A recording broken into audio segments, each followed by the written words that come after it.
Hey YouTube, how's it going? Siren James here. I'm back from my hiatus from for holidays. Anyway, there's a couple new things that happened. First of all, broke my phone for the first time ever in my life. Uh, kind of disappointed because I liked my 6 Plus S. It was big, it was nice, and it was fast, or so I thought. Today not today, but I've been using this. Yes, everybody, this is the new iPhone X with no bottom bezel here. Um, and in the box, you get this little information pamphlet thing. You get your headphones, and you get your charger and the cable that wraps around. You do not get a wireless charger with this. So anybody who wants to do wireless charging, understand, you don't get it. There's the box. Cool. As far as the phone is concerned, here it is. It is faster than my 6 Plus, which kind of amazed me. I've had 10, 15 different people try to unlock my phone with their face, and it has not happened. It's not been able to do it. Fine, whatever. I don't care about that. Normal features like an iPhone, and I'm going to teach you guys this. When I open an app, I would go like, well, there we go. I do that. Saying, oh, it's closed. Now let's open Facebook. Facebook's closed. Let's open, oops, nope. All right, let's open my favorites. Let's close that. Now we'll go back to email, and the email automatically opened. And so here we go. You click on it and hold it and let it sit there. Look at all those apps that I swiped up and thought was closed. They're not closed on your iPhone X, okay? In order to do that, you actually have to push on the bottom and bring it to about there and then let it go. Now, you can scroll through all of them and see what's open. But how you close them is you press and hold. You see that little red dot that came at the top. You press that. Well, here, I'll do it faster because it's kind of hard. You get back to the dot. You actually press the dot, and that will make it to where it's closed. That's how you close apps on your iPhone.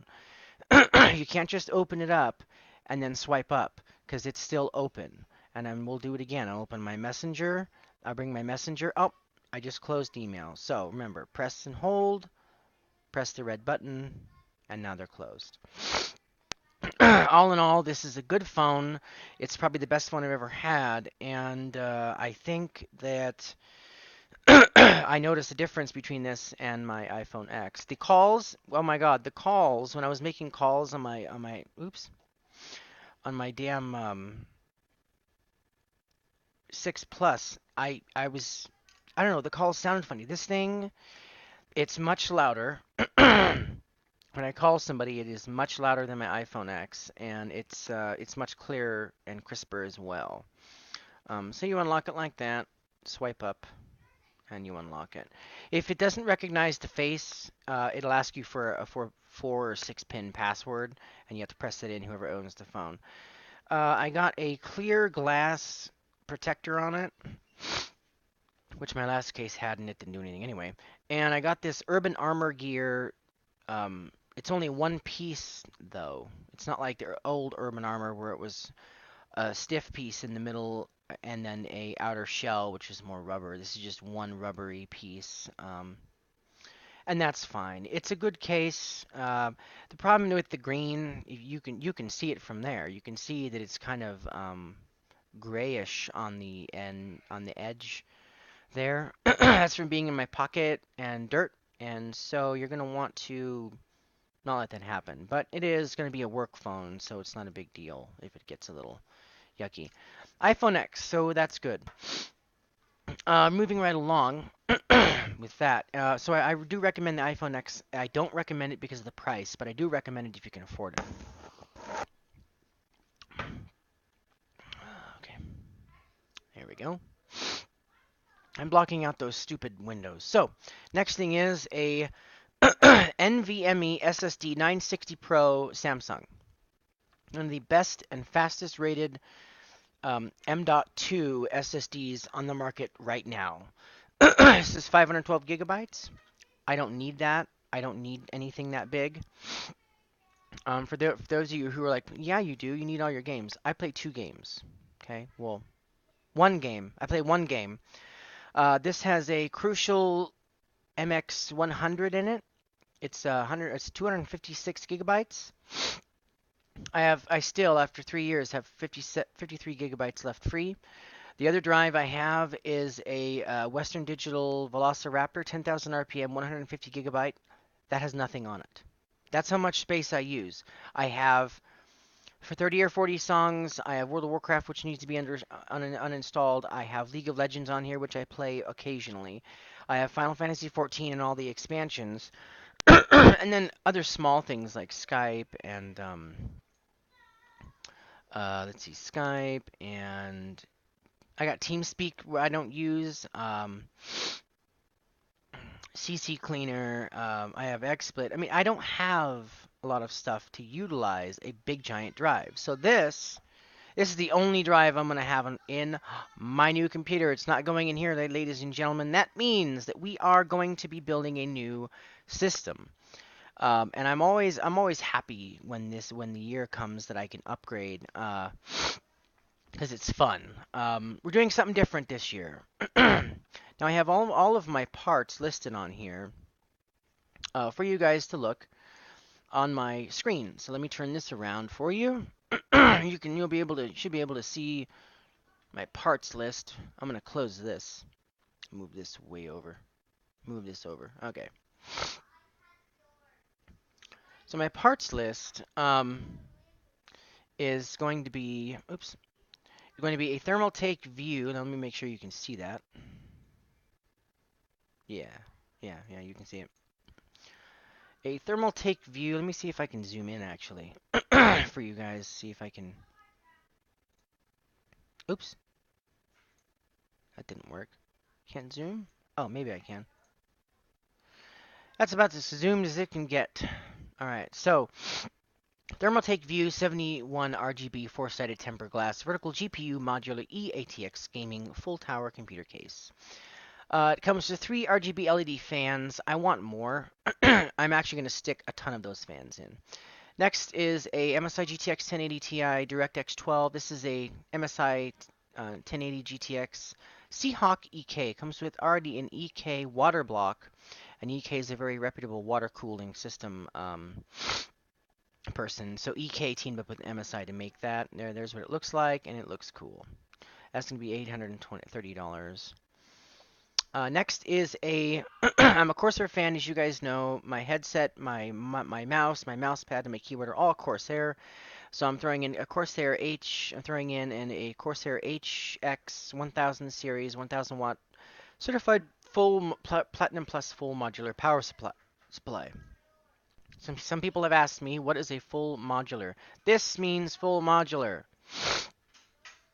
where you have all of the ports that you're ever going to need to plug into this thing. I just hope that it's going to be enough for, what's this? Out of stock.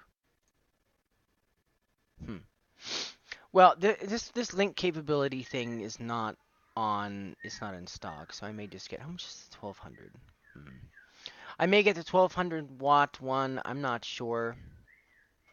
We'll have to wait and see with the water system. So that's what I'm throwing in as my power supply. Let's get back to my thing here.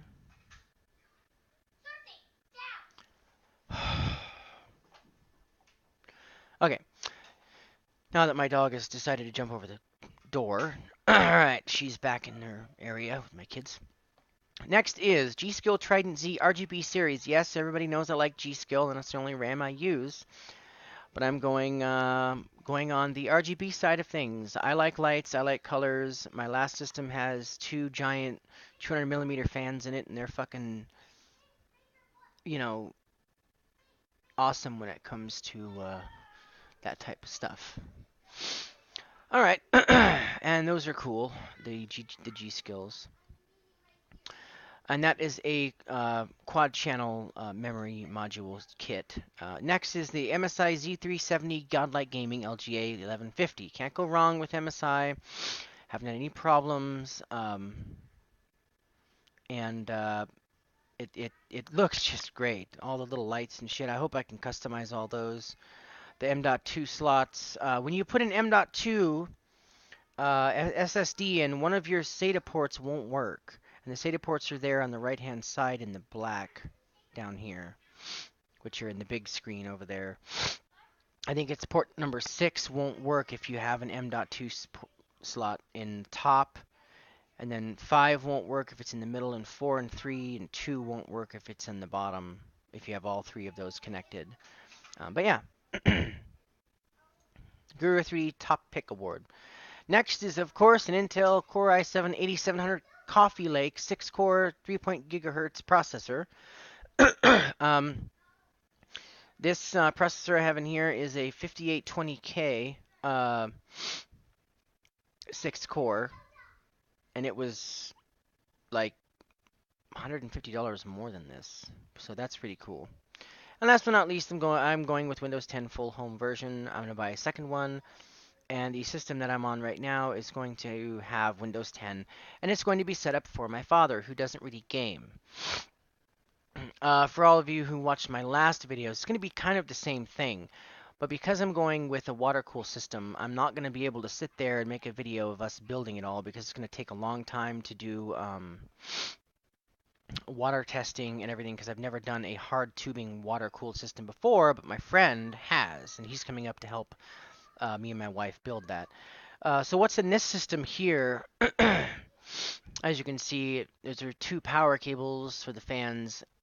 Not really good cable. My wife did the plugs, whatever, and she didn't do that good, but it's fine. I wonder if that fan is moving at all.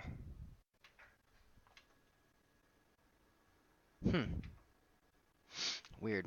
Anyway, so there's a GTX 980, an MSI GTX 980, just the regular one in here. There is a 5820K CPU in here. There's 16 gigabytes of DDR3 or yeah, I'm pretty sure it's DDR3 RAM. Closed loop water cooled system for the CPU. Graphics cards on air, and I guess I can open up the inside for you guys real quick. See what the mess that it is. I normally don't. Whoa. Oh, okay. Normally don't mess with it, but there's there is an EVGA power supply in here, and that's okay. I need to clean it out and we're gonna get this whole thing done. And OC Genie's up there. Fans are up here that are working, and it looks like everything seems to be where it's supposed. Yeah, everything's fine. So everything is where it's supposed to be in here. The cable management isn't that good at all. My wife put it all together for me, and I just haven't had the time to go through here. This is an okay case when it comes to airflow, but again, it's not the best. And I'm gonna see if I can convince my dad to buy a better case. But anyway, I just thought you guys should see that mess of a job that we're going to have to redo the whole thing on. And yeah, questions, comments, concerns, please put them in the description below. The new rig is supposed to get here when I place that huge ass order. It's going to be more expensive. Right now, $2,700. Let's see. When it gets all finished on when we're going to build it, I will let you guys know in advance on what's going on and what we're going to be doing. I may make some shots and take some pictures and make some videos in the middle of building it and stuff. Tell you guys what we're having issues with, if we're having no problems, and then we'll go from there. All right, thank you, YouTube, very much. I will be back to streaming starting this week, and I work Monday through Friday, so we are going to be streaming on the weekends only. Thanks, guys.